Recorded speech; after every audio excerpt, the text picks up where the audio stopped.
a mouse named Key. How do you know he was a mouse? How do I know he's a mouse? Because it's a story, and I'm the storyteller. I'm in charge. This mouse was white with gray streaks on each side and a little black patch over each nose. And his name was Key, and he lived in a department store. A department store called McGillicuddy's. It was an old-fashioned department store that had everything in the world. It had a department for everything.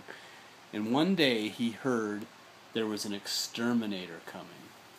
He heard the owner of the store telling this exterminator to come in and get rid of the mice, so he had to hide. And the first place he was the party supplies aisle. And he held his breath to look like a balloon. He went, blow your cheeks up real big. He went like that, and he looked like a balloon, but he got really tired. He couldn't do it for very long, so he had to hide somewhere else.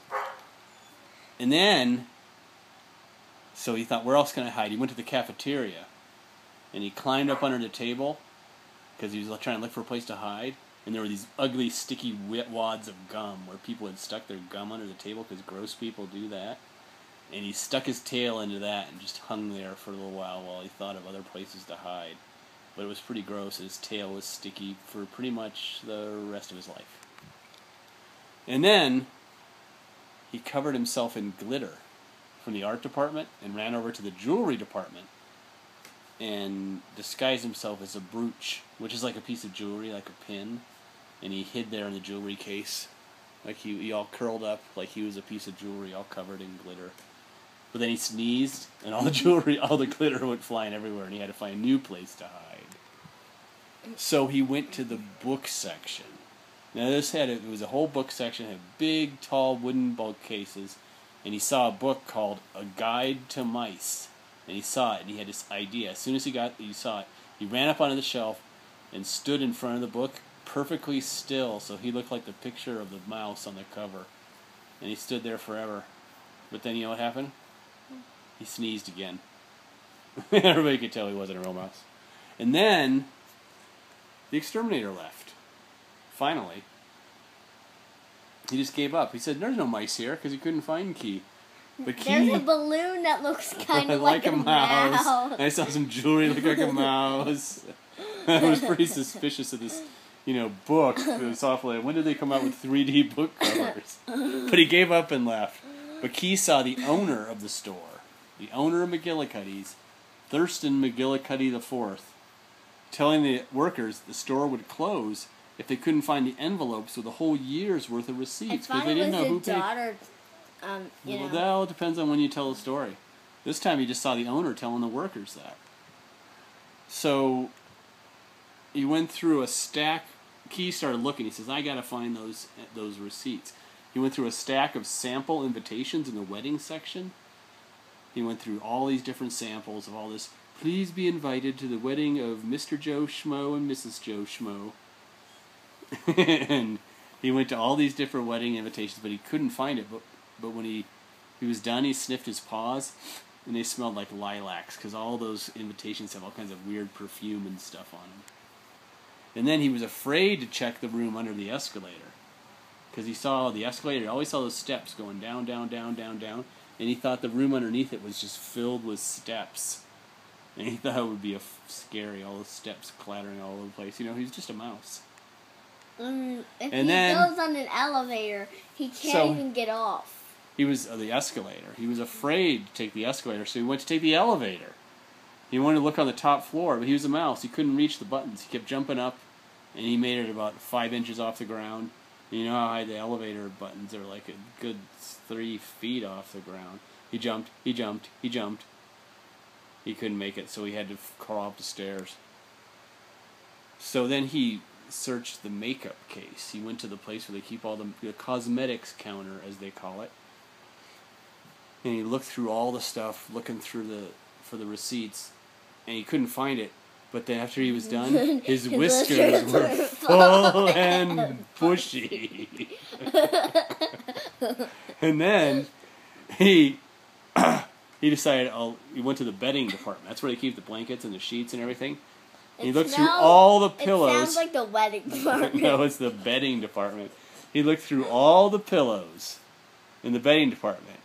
And he searched and searched, and he only fell asleep twice. And he'd wake up and I'll go look at that other pillow, and he'd settle down, and I'll just take a nap. And he wasted hours there. And then Key searched the fitness section. This is where they keep all the exercise equipment. They keep the barbells and the dumbbells. What's the difference between a dumbbell and a barbell? I have no idea what they are. It's about 20 IQ points. Okay, but he searched there, but he got stuck on the treadmill for 3 hours. He was the treadmill was going, he was scurrying along as fast as his little legs could go. He was like... Okay, sit down. And then, in the warehouse, because they had a big warehouse, he found 23 calendars from 1898, 35 brochures for butter churners, the Butter Churner Deluxe 2000 with micro butter churner device handle. It only takes you 6 hours to make butter instead of 7. Do you even know what a butter churner is? That's the thing, they used to make butter churner. They say they used to make butter by stirring the cream from the milk around. I know! Okay. And he also found a Civil War photo of the store. It was back there. There were cannons out front and very serious-looking men with beards, and they were all holding guns. But you know what he didn't find? Receipts. The receipts. He couldn't find them. So he was hunting crumbs in the kitchen, right? Because he's hungry now. He's been looking for receipts all day. He's hungry. And he sees the cook from the kitchen there, looking at a check. The check is for money that he'd gotten from the rival store. The rival store, this is McGillicuddy's. The other was Gullah McGillie's. Gullah McGillie's was the rival store across town. And the check was for stealing the receipts. The cook was like a double agent. He'd taken the receipts and given them to the rival store, trying to shut down McGillicuddy's. He's a traitor. Which, as we know, goes all the way back to the Civil War. He's a traitor. So you know what he did? What? He crawled into the cook's coat, because it was hanging on the coat rack. He scurried up there, and he crawled down in there, and he found the check.